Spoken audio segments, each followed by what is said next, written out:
य आत्मदा बलदा यस्य विश्व उपासते प्रशिशं यस्य देवाः यस्य छायामृतं यस्य मृत्युः कस्मै देवाय हविषा विधेम। हे ईश्वर, हम यह पठन पाठन आपको प्राप्त करने और कराने के लिए साधन रूप में करने जा रहे हैं। इस कर्म को और इसके कर्म फल को भी आपको अर्पित करते हैं। ओम शांति शांति शांति। सबको सादर नमस्ते जी। आज का मंत्र बहुत ही बढ़िया मंत्र है। ईश्वर स्तुति प्रार्थना उपासना का यह मंत्र है, जिसका हम यज्ञ में प्रयोग करते हैं।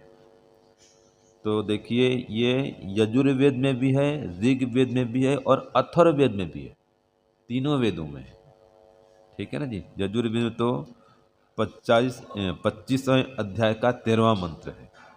ऋग्वेद में 10, 121, 2 और अथर्ववेद में भी 4, 2, 1 ये इसकी मंत्र संख्या है। तो इसमें ईश्वर की भक्ति क्यों करें, ईश्वर की भक्ति करने पर क्या लाभ होता है, ये बता दिया गया है। और अगर उसकी भक्ति नहीं करेंगे तो क्या हानि होती है, ये भी बताया है। तो वास्तव में ईश्वर की भक्ति क्यों करें, ये विचारणीय विषय है। जब तक इसमें विचार विमर्श करके निर्णय नहीं करेंगे, तब तक ईश्वर भक्ति नहीं कर पाएंगे। और ईश्वर भक्ति नहीं करने से क्या हानि होती है, इस पर विचार करना चाहिए। तो जो विचार करता है इसमें और निर्णय करता है कि हाँ, ईश्वर भक्ति करने पर इतने लाभ मिलते हैं, तो व्यक्ति ईश्वर भक्ति को आरंभ करता है। क्योंकि जब तक किसी चीज में व्यक्ति लाभ नहीं दिखता है, उसका आरंभ नहीं करता वो। ये नियम है। हर चीज में व्यक्ति लाभ देखता है तो उसको करता है, और लाभ नहीं देखे तो नहीं करता है जी। विवाह क्यों करते हैं, उनको लाभ दिखता है, विवाह करने में सुख दिखता है। हर काम में ऐसा, जहाँ सुख दिखता है या लाभ दिखता है, उस काम को व्यक्ति करता है।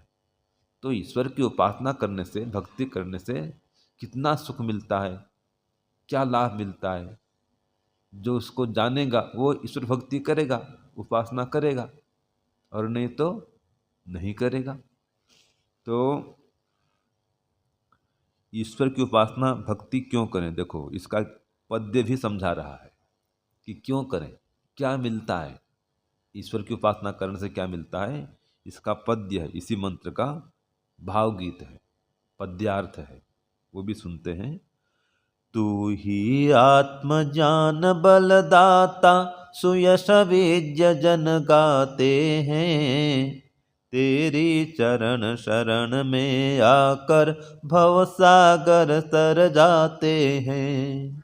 तुझको ही जपना जीवन है, मरण तुझे विसराने में, मेरी सारी शक्ति लगे प्रभु तुझसे लगन लगाने में, मेरी सारी शक्ति लगे प्रभु तुझसे लगन लगाने में।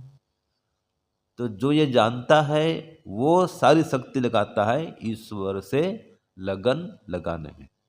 क्या जानता है कि ईश्वर की उपासना करेंगे तो आत्मज्ञान मिलेगा, है ना। यो जो परमात्मा आत्मदा और बलदा, आत्मज्ञान का भी दाता है और शरीर, आत्मा और समाज के बल का भी देने वाला है। जो जानेगा उसकी उपासना करेगा। जिसकी उपासना करना साक्षात क्या है, जीवन स्वरूप है। और जिसकी उपासना नहीं करना, भक्ति नहीं करना, मरण स्वरूप है। ठीक है। जिसकी भक्ति ही क्या है, जीवन है, और जिसको भूल जाना क्या है जी, मरण है। तो जो इस बात को जानेगा वो भक्ति करेगा। और वही व्यक्ति फिर बोलता है कि मेरी सारी शक्ति लगे प्रभु तुझसे लगन लगाने में। और जो ईश्वर भक्ति के महत्व को नहीं समझता, नहीं जानता, उसको कुछ पता नहीं क्या लाभ होता है, तो इसके जगह में क्या बोलता है, जिसे मेरी सारी शक्ति लगे प्रभु, तो जिससे लगन लगाने में ये भक्त कह रहा है। तो जो नास्तिक व्यक्ति है, जो ईश्वर भक्ति को जानता मानता नहीं, लाभ को समझता नहीं, वो क्या करता है, वो कहता है या करता है, मेरी सारी शक्ति लगी है धन संपत्ति कमाने में। हम तो कहते हैं कि मेरी सारी शक्ति लगे प्रभु तुझसे लगन लगाने में, ये हम कहते हैं। और वो लोग क्या कहते हैं जो नास्तिक हैं, मेरी सारी शक्ति लगे धन संपत्ति कमाने में, और लगाते हैं वो धन संपत्ति कमाने में समय लगाते हैं। तो वास्तव में वो नहीं समझ रहे हैं कि ईश्वर प्रार्थना करने पर क्या लाभ होता है, ईश्वर भक्ति क्यों करें, उनको पता ही नहीं है। तो आज के मंत्र में कहा दिया है ईश्वर भक्ति क्यों करें, क्योंकि अगर ईश्वर की भक्ति करेंगे तो आत्मज्ञान मिलेगा, अपने आत्म स्वरूप को पहचानेंगे। और जो अपने आप को पहचान गया कि मैं आत्मा हूँ, वो कभी मरण भय से ग्रस्त नहीं होगा। याद रखना कि मैं आत्मा हूँ, मैं मरता नहीं हूँ, तो उसको मृत्यु का भय नहीं सताएगा।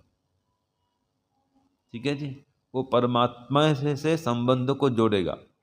वो जान जाएगा कि मैं आत्मा हूँ, ये माता पिता भाई बहन तो केवल एक जन्म के हैं, ऐसे तो मुझ आत्मा के कई माता पिता छूट चुके हैं, और जब तक मोक्ष नहीं होगा कब तक अनेक माता पिता मिलने वाले हैं।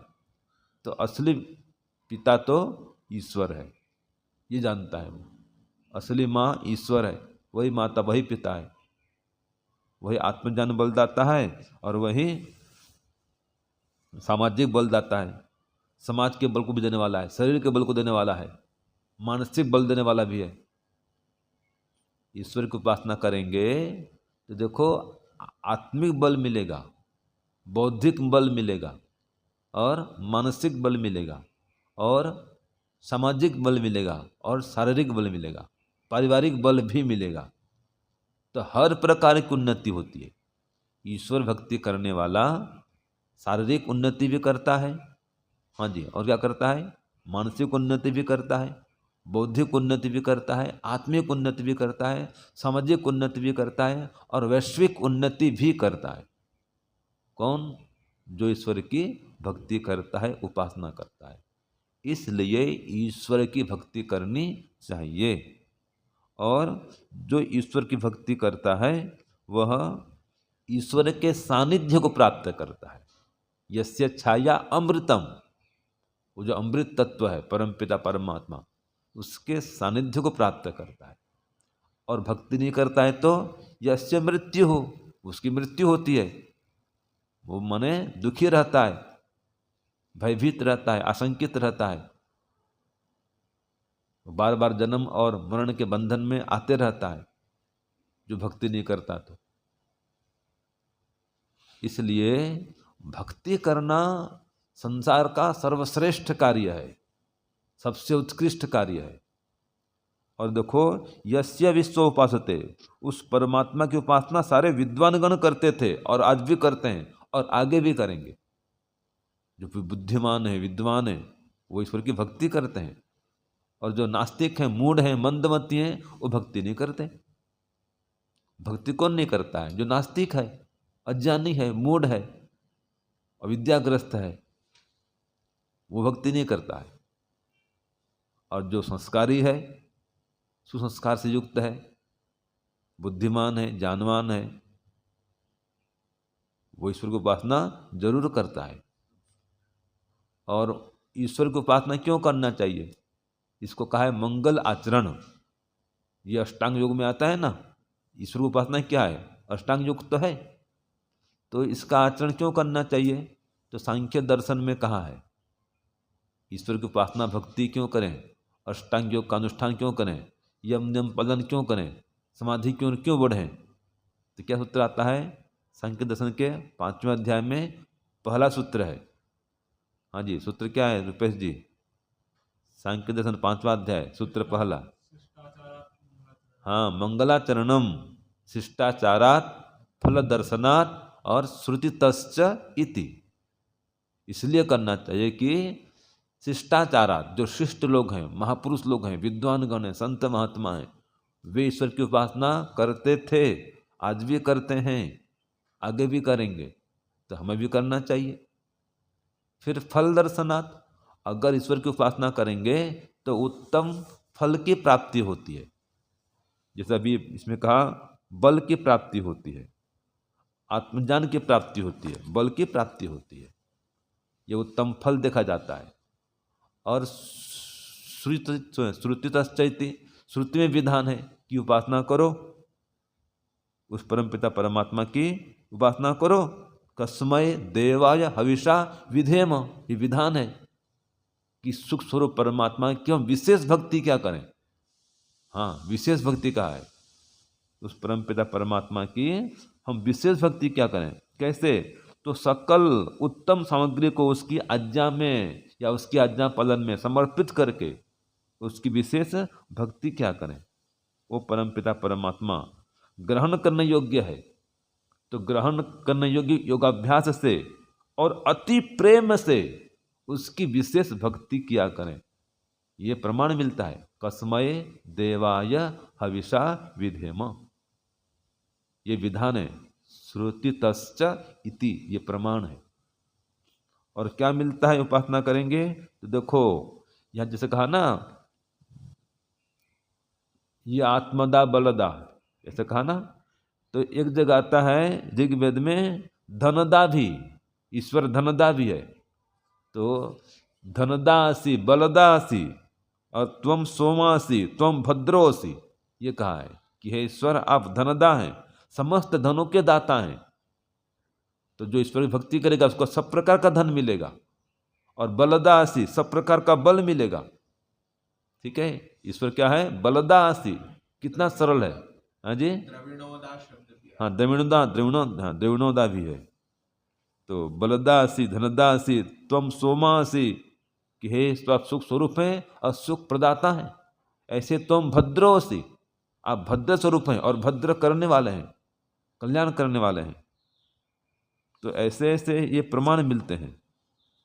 और देखो ईश्वर कैसे कैसे हैं।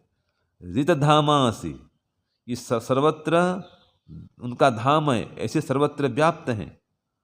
और समुद्रोसी, ईश्वर समुद्र स्वरूप हैं, द्रवणीय हैं, सबके सब जीवों के गमनागमन करने वाले हैं, कराने वाले हैं। हम यहाँ से वहाँ जाते हैं, ये परमात्मा करा रहे हैं, सबके गमनागमन को कराने वाले हैं, अर्थात सबके आधार बने हुए हैं। अगर शक्ति नहीं देते हम कुछ नहीं कर पाते, इसलिए भक्ति करें। ईश्वर ने शक्ति दिया है तो भक्ति करें उसकी। और ईश्वर उसी गसी माने कमनीय है, कामना करने के योग्य है, तो कामना करें उसकी, उसको प्राप्त करने की इच्छा करें। एक जगह आता है अंगारियसी, ईश्वर पाप नाशक है, पाप को नष्ट करता है, इसलिए इसकी उपासना करें। और आता है सुंध्युरसी, ईश्वर शुद्ध स्वरूप है और शुद्ध करने वाला है, हाँ पवित्र करने वाला है, शुद्ध करने वाला है, इसलिए भी उसकी उपासना करें। तो यथामति, यथाशक्ति, यथास्थिति, यथा भक्ति उस परमात्मा से जुड़ें। ठीक है, संस्कार को नहीं है तो बनाएं, संस्कार को उद्बुद्ध करें। तो जब तक आप इस उपासना नहीं करेंगे तो जीवन सफल होने वाला नहीं है। संध्या जिसको हम बोलते हैं, संध्या उपासना, सम्यक ध्यान करो। बिना ध्यान के ईश्वर से ज्ञान मिलने वाला नहीं है। ध्यान करेंगे साक्षात ज्ञान मिलेगा, ईश्वर से आत्मज्ञान मिलेगा, वेद का भी ज्ञान मिलेगा, और अभीष्ट सुख और मोक्ष सुख दोनों मिलेगा। हम मंत्र बोलते हैं ना, कौन सा मंत्र बोलते हैं? ओम शन्नो देवीरभीष्टय आपो भवन्तु पीतये संयोरभिस्रवन्तु नः संयोरभिस्रवन्तु नः। तो इस मंत्र में कहा है ईश्वर भक्ति क्यों करें, ईश्वर भक्ति करने से क्या मिलता है, ईश्वर क्या देता है। तो देखो दो शब्द है, अभिष्टये और पीतये। इसको एकदम शॉर्टकट समझा दूँ, अभिष्ट माने क्या होता है? हाँ जी, आप बताओ, पहले बताया था। अभिष्ट माने क्या है? संसारिक सुख। और पीतय माने मोक्ष सुख। अब इसको देहाती भाषा में कहें, देहाती भाषा में, ग्रामीण भाषा में, अभिष्ट माने आधा सुख और पीतय माने पूरा सुख, है कि नहीं है? जो सांसारिक सुख कैसा है? आधा तो है, उसमें दुख मिला हुआ है, दुख मिश्रित है वो। तो अभिष्ट माने आधा सुख, लौकिक सुख, और पीतय माने पूरा सुख अर्थात मोक्ष सुख। तो दोनों की प्राप्ति होती है ईश्वर की भक्ति करने से। और श्रम माने ईश्वर से कल्याण मिलता है, ईश्वर कल्याणकारी है, श्रम माने कल्याणकारी। तो जो ईश्वर की उपासना करता है, भक्ति करता है, उसका ईश्वर कल्याण करता है। और देवी ईश्वर दिव्य स्वरूप हैं, दिव्य गुणों के धाम हैं। तो जो उपासना करता है उसके अंदर दिव्य गुणों का संचार करते हैं, उसके जीवन को दिव्य बना देते हैं, उसको दानी महानुभाव बनाते हैं। इसलिए इसकी भक्ति करें। और संयोर अभिस्रवंतु न हो, चारों ओर से सुख शांति की वृष्टि करते हैं। उसके जीवन में जो ईश्वर की भक्ति करता है उसके चारों ओर परमात्मा सुख शांति की वृष्टि करते हैं। इसलिए ईश्वर की भक्ति करनी चाहिए, इसलिए ईश्वर की उपासना करनी चाहिए। जो नहीं करता है वो मंदमती है, वो मूढ़ व्यक्ति है, वो बाद में पछताएगा, ठीक है, घोर पश्चाताप करेगा वो। तो इसलिए उसकी भक्ति उपासना जरूर करें। तो मंत्र कहता है यह आत्मदा बलदा यस्य विश्व उपासते, जो आत्मज्ञान को देने वाला है, सामाजिक ज्ञान या सामाजिक बल, आत्मिक बल, शारीरिक बल सबको देने वाला है। और यस्य विश्व उपासते, जिसकी उपासना सारे विद्वान लोग करते हैं। और प्रशिष्टम यस्य देवा, उसकी आज्ञा पालन में तत्पर रहते हैं, उसके शासन में चलते हैं। तो उसकी उपासना करें। यस्य छाया अमृतम, जिसकी छाया अमृत स्वरूप है, अमृत सुखदायक है। उसकी छाया माने उसका सानिध्य, उसकी भक्ति करना, ध्यान करना, उपासना करना, ये अमृत तत्व को प्रदान करने वाला है, मोक्ष देने वाला है। लेकिन यस्य मृत्यु माने उसकी विस्मृति, उसको भूल जाना, उसकी भक्ति न करना, ये साक्षात मृत्यु है। इसलिए कस्मय देवाय हविषा विधेम, हम उस सुख स्वरूप परमात्मा की विशेष भक्ति किया करें। कस्मय देवाय हविषा विधेम के अनेक अर्थ होते हैं। एक जगह आता है हम उस परम पिता परमात्मा की विशेष भक्ति करें। तो क्यों करें? तो कहा सब सामर्थ्य से विशेष भक्ति करें, कि अपने सामर्थ्य को बढ़ा सकें। जितना सामर्थ्य, जितना समय परमात्मा की भक्ति में लगाएंगे, परमात्मा आपका सामर्थ्य उतना बढ़ाएगा, आपके जीवन का समय भी बढ़ाएगा। ठीक है, परमात्मा आयु भी देने वाला है, जान देता है, बल देता है, धन देता है, और आयु भी प्रदान करता है। कौन सा मंत्र आता है? हाँ, आयुर्दाग्नेसी आयुर्मेधेहि, वर्चोदाग्नेसी वर्चो में देहि, तनुपाग्नेसी तनुवम में पाही। तो परमात्मा सबकी रक्षा करता है, शरीर रक्षा करता है। आयुर्दाग्नेसी आयु देने वाला है, वर्चोदाग्नेसी विज्ञान देने वाला है। ठीक है, तो इसलिए परमात्मा की उपासना करें कि अग्नि भद्रम करिष्यति, वो हमारा भद्र करेगा, इसलिए उसकी भक्ति करें, उसकी उपासना करें। तो इतना प्रमाण होते हुए भी जो भक्ति नहीं करेगा वो महामूढ़ तो है। कितना स्पष्ट करता है कि इंद्र मृडयासिनः, वो ईश्वर में विशेष सुख देने वाला है। आता है ना, मृला सुख छत्र मृलय, हे ईश्वर सुख स्वरूप है, हमें भी सुखी करिए। तो इंद्र मृडयासिनः, हमको एकदम अत्यंत सुखी करने वाला है, इसलिए भक्ति करें उसकी। तो जो भी सुख चाहता है ईश्वर की भक्ति करे, दुख से रहित होना चाहता है तो भक्ति करे, दीर्घ आयु को प्राप्त करना चाहता है तो भक्ति करे। परमपिता परमात्मा के लिए कितनी बातें आती हैं कि ईश्वर परिपाणमसि, रक्षण शक्ति स्वरूप है और रक्षण शक्ति देने वाला है। तो जगह जगह प्रमाण आता है, ऐसे अनेक प्रमाण है। भरा पड़ा है प्रमाण। तो सार ये निकलता है, इन प्रमाणों को सुन करके जान करके हम ईश्वर की भक्ति में रुचि उत्पन्न करें, उसकी भक्ति में मन को लगाएं, उससे प्रीति करें, प्रेम बढ़ाएं, तो विशेष सुख शांति प्राप्त करेंगे और समस्त दुखों से निवृत्ति भी प्राप्त कर पाएंगे। तो इसलिए ईश्वर भक्ति के महत्व को समझें, उसको जीवन का अंग बनाएं और जीवन को महान बनाएं, सुखमय बनाएं, सुखमय बनाएं, श्रेष्ठ बनाएं। ओम शांति, ओम शम। सबको सादर नमस्ते जी।